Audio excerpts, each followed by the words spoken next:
The old relay hung in the blackness. It was a forgotten piece of hardware, a lonely sentinel from a bygone era. Its only job was to listen. For decades, it heard only the hiss of empty space. The faint hum of distant pulsars was its only company. But today was different. A signal arrived. It was not the clean, orderly data of human ships. This was something else entirely, something ancient and desperate. The relay's simple mind struggled to understand. It translated the alien message packet by packet. The words were a ghost, a final whisper from a civilization long dead. The message was a warning. It spoke of shadows between the stars. It told of a hunger that could not be filled, a darkness that consumed light itself. The relay, following its last given command, forwarded the message. It sent the dead race's plea to a sleeping network, a network waiting for a call to arms. The warning, after millennia of silence, had finally been heard. Your probe, the Wanderer, drifted near the dead world of Kepler 186f. We once held such high hopes for that planet. Now it was just a barren rock, a testament to a dream that never came true. But the probe sent back new data. Something was wrong. The little probe's sensors were screaming. They showed a gravitational anomaly, a massive object in a low, decaying orbit, an object that was not there yesterday. It was huge, impossibly so. And it was dark. It absorbed all light and sensor readings. It was a hole in the fabric of space. From Earth, analysts watched their screens in disbelief. They reran the scans a dozen times. Each result was the same. A colossal presence had entered the system. It moved with a silence that was deeply unsettling. The dead world was no longer alone. It had a visitor, or perhaps a guardian. You feel a sharp coldness. It is the first sensation in a very long time. The cryo-sleep chamber hisses open. The sterile air of the awakening room fills your lungs. A soft voice speaks your name, your rank, your designation, pilot. They tell you the sleep was for a reason. Humanity needed minds like yours to rest, to be preserved for a time of great need. That time, they explain, is now. You are led through silent, white corridors. They take you to a briefing room. A single image is on the main screen. The dark object from the Kepler system. They need you to fly a new kind of ship, a vessel built around a recovered technology, something not entirely human. They call it the Odyssey. Your mission is to approach the object, to make contact, and to understand what it is. Your mind, they say, is uniquely suited for the task. You always were a little too curious for your own good. The Odyssey is a beautiful and strange ship. It hums with a power you have never felt before. It responds to your thoughts, not just your commands. As you approach the dead world, the dark object resolves itself. It is not one thing. It is many. Thousands of them. Ancient warships. They float in a silent, perfect formation. An armada from a forgotten age. Their hulls are pitted and scarred, evidence of a long and terrible war. But their power signatures are still there. Dormant, waiting. You stare at the ghost fleet, wondering who built them, wondering what they fought. The scale is hard to comprehend. A fleet that could conquer the galaxy, drifting lifelessly in the dark. A monument to a victory or a defeat. The silence they keep is more terrifying than any battle cry. Your mission has changed. Contact is no longer the goal. Infiltration is. You must board one of the silent warships. The Odyssey is too small to be seen as a threat. You will be a whisper in a graveyard of giants. Command has chosen a target, a vessel on the outer edge of the formation. They want you to access its memory banks, its logs, its history. You are to be a thief in the night. Stealing the secrets of a dead civilization. The risks are immense. The ship's systems could still be active. Its automated defenses could be waiting for a careless touch. But the potential reward is greater. If humanity can learn how they fought, if we can learn what they feared, we might have a chance. You guide the Odyssey towards the colossal ship. It looms before you like a mountain of dark metal. A tomb waiting to be disturbed? It feels like sacrilege. It also feels like humanity's only hope. The air inside the alien warship is thin and cold. Your suit's lights cut through the oppressive darkness. The corridors are vast, built for beings much larger than you. Strange symbols are carved into the walls. The silence is absolute, broken only by the sound of your own breathing. You find your way to the ship's command bridge. It is a cavernous space. Seats for a dozen pilots. Screens the size of buildings. You interface the Odyssey's data probe with the main console. It is a delicate process, like threading a needle in the dark. After a tense hour, you are in. The ship's logs flicker to life, not with text, but with images, visions. You see a vibrant empire, spanning thousands of worlds. Its people were artists and builders. Their cities were wonders of star science. It was a golden age that seemed destined to last forever. Then you see the war and the fall. The signal that the relay found was their final act. A message in a bottle thrown into the cosmic ocean. It was not just a warning. It was a confession, a last testament from a proud people. They had faced an enemy that could not be reasoned with, an enemy that could not be fought by conventional means. The message describes the foe in horrifying detail. It calls them the Star Eaters, a swarm, a plague of machines that moves from galaxy to galaxy, consuming everything in its path. The ancient civilization fought them for 1,000 years. They threw everything they had at the swarm. Their fleets were shattered. Their worlds were burned. They built this ghost armada as a final, desperate gamble, a weapon of last resort. But they never had the chance to use it. The Star Eaters were too fast, too relentless. The final message ends with a plea, a hope that another race would find their legacy and learn from their failure. The Star Eaters. The name itself sends a chill down your spine. The ship's logs show you what they are. Planet-sized machines. Each one a self-sustaining weapon. They travel in swarms of thousands.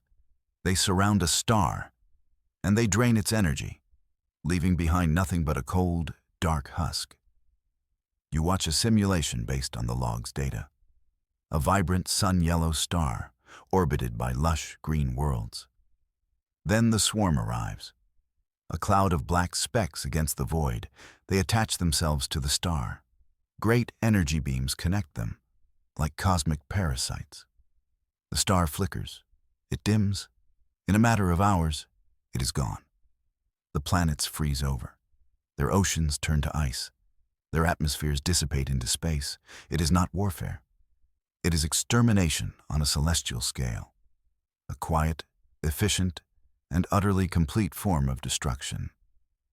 You realize this is what happened to Kepler 186f. It was not born dead. It was murdered. This fleet is humanity's inheritance, a gift from a dead race. The power contained within these ships is immense, enough to challenge the Star Eaters. But it is a perilous gift. The ship's logs warn of the danger. The weapons are powered by a source that is not fully understood, even by its creators. They call it the heart of the void, a singularity drive that bends space and time. It gives the ships their incredible power, but it is unstable. It reacts to the emotions of the crew. Fear, anger, despair. These things can corrupt the power, turn it against its users. This might be why they never used the fleet. They feared themselves as much as the enemy. Humanity must now walk this tightrope, to wield a power that could save us or consume us. The choice is stark: to die by the hands of the Star Eaters, or risk everything on a ghost fleet's double-edged sword. For a species that is often its own worst enemy, it is not a comforting thought. We could be our own undoing. You make a decision, a bold one. You will not just steal the secrets, you will steal the ship itself. You transfer your consciousness from the Odyssey to the ancient command vessel. The process is jarring, a disorienting plunge into an alien mind. The ship awakens around you. Systems that have been dark for millennia flicker to life. The bridge illuminates with a soft blue light. The hum of the singularity drive begins. A low, powerful thrum that you feel in your very bones. The technology is beyond anything you can comprehend. It is less like a machine and more like a living organism. You are the new mind of this ancient giant, its pilot, its commander. The ship's systems are an extension of your own thoughts. You can see the entire fleet, all thousands of warships, ready and waiting for your command. For the first time in eons, one of the ghosts has opened its eyes, and it is looking through them with human vision. The ship is not empty. There is an echo left behind, a ghost in the machine. It is the fragmented consciousness of the ship's last commander, the alien who died on this very bridge. It cannot speak in words. Its mind was shattered in the final, desperate moments of its life. Instead, it communicates through visions, flashes of memory. You see the final battle, the swarm of Star Eaters descending on its homeworld. You feel its despair, its rage, its terrible final grief. The visions are overwhelming, a torrent of alien emotion that threatens to drown you. But you hold on. You separate your own mind from the echo. You learn to filter the visions, to see them as they are, the last records of a fallen warrior. You are not alone in this metal giant. You have a co-pilot, a ghost who shows you exactly what you are up to against. It is a terrifying but necessary guide. A new alert flashes on the main screen. It is a Priority 1 signal from human command. A single, unidentified object has entered the system. It is moving at an impossible speed, on a direct course for a hidden human outpost, a small research station on a remote moon. It is a vanguard, a scout. You see the object on your long-range sensors. It is small, barely the size of a human corvette.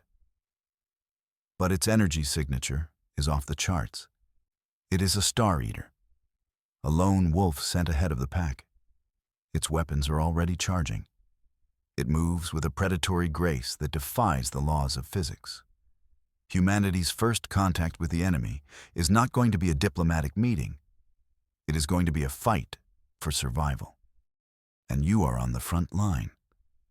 The scout is a test, to see if the system's inhabitants can fight back, to gauge their strength before the main swarm arrives. There is no time to wait for orders, no time to assemble the rest of the ghost fleet. You must act now. You push the ancient ship forward. Its engines respond instantly. The singularity drive roars to life. You feel a sense of exhilaration mixed with pure terror. This is your baptism of fire. The Star Eater scout detects you. It changes course. It sees you as the primary threat. Its weapon ports open. A beam of pure white energy lances out towards you. It is faster than light. There is no time to dodge. You brace for impact. You feel the ship's shields flare to life. A dome of shimmering energy absorbs the blast. The impact rattles the entire vessel. The lights flicker. The ghost in the machine screams in your mind, a torrent of fear and pain from its own past. You fight to control it. You fight to control yourself. You are the commander now, and you will not let this ship die a second time. You try to fire the ship's main cannons, but they do not respond to your commands. The systems are too complex, too alien. The scout fires again. Another direct hit. The shields hold, but they are weakening. Desperation begins to set in. The ghost's fear is becoming your own. Then you remember the logs, the heart of the void. It responds to emotion, not just fear, but other things too. You think of the outpost, the thousands of human lives at risk. You think of Earth, of everything you are fighting to protect. A fierce primal will to live surges through you, a spark of human defiance. The ship responds. A new energy source flows through its veins. The blue lights on the bridge turn to a brilliant, burning gold. The main weapon system comes online.